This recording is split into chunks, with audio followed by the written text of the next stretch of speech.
Voici Cookie Muller. Son cocktail préféré, c'est le whisky méthamphétamine. Elle fait partie d'un groupe de jeunes qui ne savent pas encore qu'ils vont devenir un sujet de fascination pour des générations et des générations, qu'on écrira des livres et des thèses à leur sujet, qu'on tournera des films sur eux. Ils sont l'incarnation de la subculture new-yorkaise, le golden age de la culture LGBT. Et Cookie Muller est la reine de ce petit milieu, sa superstar, sa diva. Elle tient une chronique qui s'appelle Ask Dr Muller, dans laquelle elle donne des conseils sur la prise de drogue. Elle a un fils, Max, qu'elle emmène un peu partout avec elle. Longtemps, elle est en couple avec une femme, mais elle part un jour en vacances en Italie et elle rencontre un Napolitain dont elle tombe folle amoureuse. Elle le convainc de venir à New York, ils se marient. Ils sont tous les deux séropositifs. Ils ont attrapé le sida en utilisant une seringue infectée. Quand son mari meurt, Cookie perd la voix. Quelques mois plus tard, elle succombe à son tour. Cette histoire, c'est Nan Goldin qui l'a photographiée année après année, comme celle de dizaines d'autres personnes qui gravitaient autour d'elle à ce moment-là. C'est une forme d'album de famille, de photos de famille, une famille composée de membres qui refusent l'ordre établi, qui refusent l'ordre de la société ou que la société refuse. Nan Goldin, elle a fui une famille petite bourgeoise et une banlieue américaine mortifère. À 18 ans, la sœur de Nan Goldin se suicide en s'allongeant sur les rails d'un train.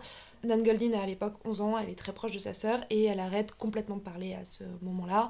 Elle déteste évidemment sa famille qu'elle tient responsable de ce suicide et son seul but c'est de s'éloigner le plus loin possible du foyer, de ressembler le moins possible à sa mère et sa seule ambition à l'époque c'est de devenir junkie. C'est son rêve d'enfant, devenir junkie.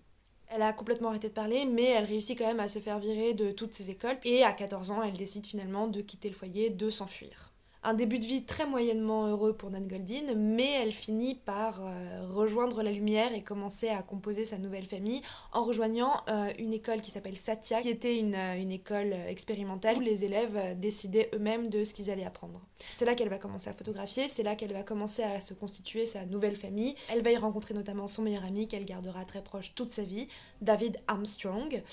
C'est ensemble qu'ils vont découvrir les films de la Nouvelle Vague, les films d'Antonioni. Ils vont découvrir aussi plus tard les photographies de Larry Clark qui suit un groupe de jeunes qui baisent et se droguent principalement. Et ils découvrent enfin Diane Arbus qu'ils adorent tous les deux. Ils comprennent avec elle que la photographie peut être un art. Ils adorent ces photographies à l'exception des photographies de drag queen. En fait, s'ils détestent ces photos de Diane Arbus, c'est parce que David Armstrong lui-même a commencé à se travestir à cette période et Nan Goldin et lui vivent au cœur d'une communauté de drag queens de Boston.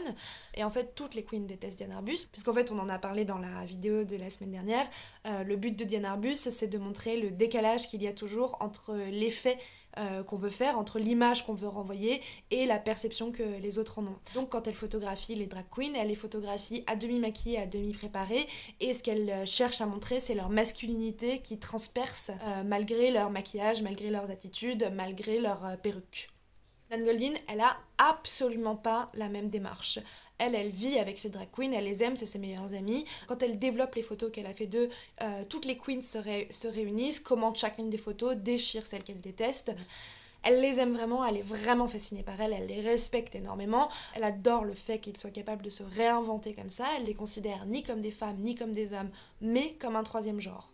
Et en fait, c'est ça toute la différence de Nan Goldin par rapport à Diane Arbus ou Lisette Model dont on a parlé. Toutes les trois photographient avec leur trip. Et la différence entre elles trois, c'est que Nan Goldin, elle le dit, mes photos, ce sont pas les photos d'une partie dans laquelle je me serais incrustée, c'est les photos de ma famille, c'est les photos de ses amis, c'est les photos des gens avec qui elle a vécu pendant des années, des années, des années. Pour être plus précis, elle va photographier l'immense soirée qu'est sa vie entre le milieu des années 70 et le milieu des années 80. Elle le dit en fait, quand elle a commencé à se droguer et à boire, elle se souvenait absolument pas de ces soirées. Or, elle est obsédée par la mémoire, elle a toujours tenu un journal, ses photographies sont devenues un journal visuel et ils lui ont permis de se souvenir de ces soirées, mais aussi de se souvenir des personnes qui étaient là, puisque à cette époque, elle a déjà perdu tous les souvenirs de sa sœur, elle sait plus de quelle couleur étaient ses yeux, comment elle était quand elle souriait. Elle a commencé à photographier, elle le dit, parce qu'elle pensait qu'elle ne pourrait jamais perdre les personnes qu'elle prenait en photo. Elle a aussi dit quelques années plus tard que finalement, quand elle regarde ses photos aujourd'hui, elle se rend surtout compte de toutes les personnes qu'elle a perdues. Donc, l'immense majorité de ces photos, elles sont prises quand Nan Goldin est complètement bourrée, complètement droguée. Elle essaye d'avoir la photographie la plus honnête possible, donc elle ne va pas prévenir ses sujets, elle ne va pas les faire poser, elle ne va même pas regarder à travers l'objectif pour ne pas attirer l'attention des sujets, et ça donne ces cadrages hyper particuliers, des photos au flash souvent hyper saturées, et à ce sujet, Goldin n'en avait absolument rien à foutre de la technique, elle le dit en ces termes, elle n'en avait rien à foutre. Ce qui l'intéresse, elle le dit, c'est pas de faire une bonne photo. Ce qui l'intéresse, c'est l'honnêteté la plus complète. Elle va donc nous laisser un témoignage hyper honnête, hyper intime de ces années-là, de ce qu'était sa vie durant ces années 70-80, donc le bonheur d'être en groupe, de faire la fête, et les aspects beaucoup plus négatifs, puisqu'elle va notamment photographier toute sa relation avec Brian, qui est un ancien Marines aspirant acteur, qu'elle a rencontré quand elle était serveuse dans un bar, et qui, lors de leur premier date, est allée chercher de l'héroïne à Harlem, donc une certaine forme de romantisme. Elle va photographier leur attraction physique irrépressible, donc beaucoup de photos où ils font l'amour. Quelques photos après l'amour également, où on voit que tout n'allait pas bien dans leur couple, principalement puisque Brian était extrêmement jaloux, extrêmement violent. Un jour, il bat Nan Goldin tellement fort qu'elle doit se faire coudre la paupière pour éviter que son œil ne tombe de son orbite. Et elle va évidemment photographier tout ce process, notamment avec ce portrait qui est peut-être la photo la plus connue d'elle, cet autoportrait qui s'intitule Nan One Month After Being Battered.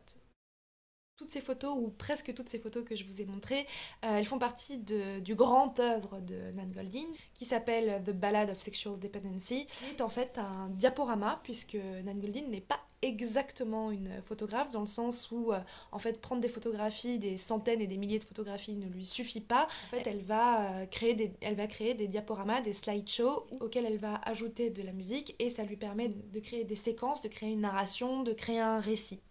C'est peut-être un peu difficile aujourd'hui de comprendre en quoi les photos de Nan Goldin sont aussi radicales, mais en fait, à l'époque, ça n'existait absolument pas une photo aussi intime, une photo aussi radicale, une photo aussi crue, surtout de la part d'une femme, et d'une femme qui se met en scène d'une façon totalement différente de ce qu'on a l'habitude de voir, de façon totalement différente de ce que le male gaze a produit jusque-là, c'est-à-dire la façon dont les hommes ont mis en scène les femmes dans leur photographie et dans l'art de façon générale. Là, c'est elle qui se met en scène, c'est elle qui invente son identité, et elle photographie principalement des gens qui réinventent totalement leur identité. Réellement, je pense que je prends pas trop de risques en disant que Nan Goldin est la photographe la plus influente des 40 dernières années.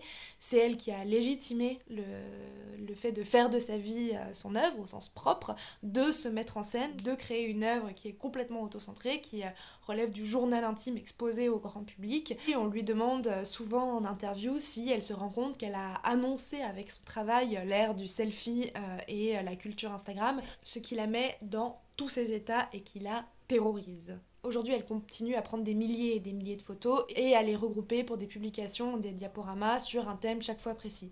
Parmi les plus importants qu'on peut citer, il y a The Devil's Playground, qui traite en fait de l'époque après The Ballad of Sexual Dependency, du moment où le sida a ravagé toute cette communauté, et des dizaines d'amis que Nan Goldin a perdus à ce moment-là.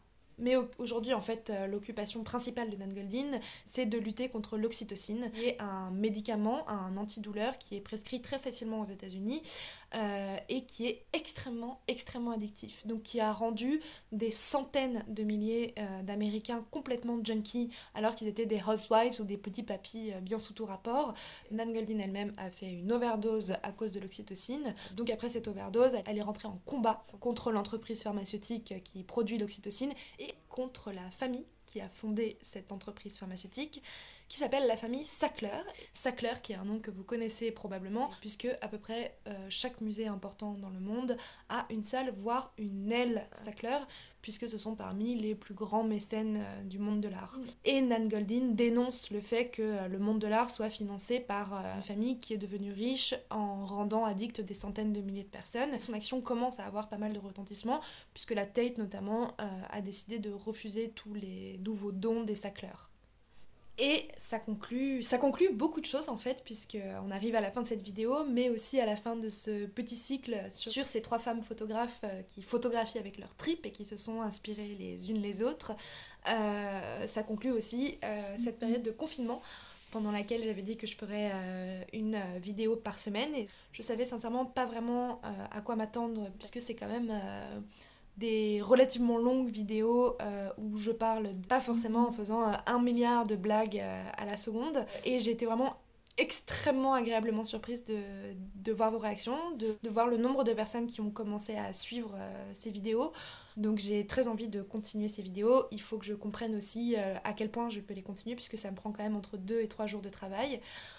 Donc dites-moi aussi ce que vous en pensez, si vous pensez que vous aurez vous aussi le temps d'accorder 10 minutes par semaine à de nouvelles vidéos, si vous en avez envie, si vous n'allez pas vous lasser de ce format.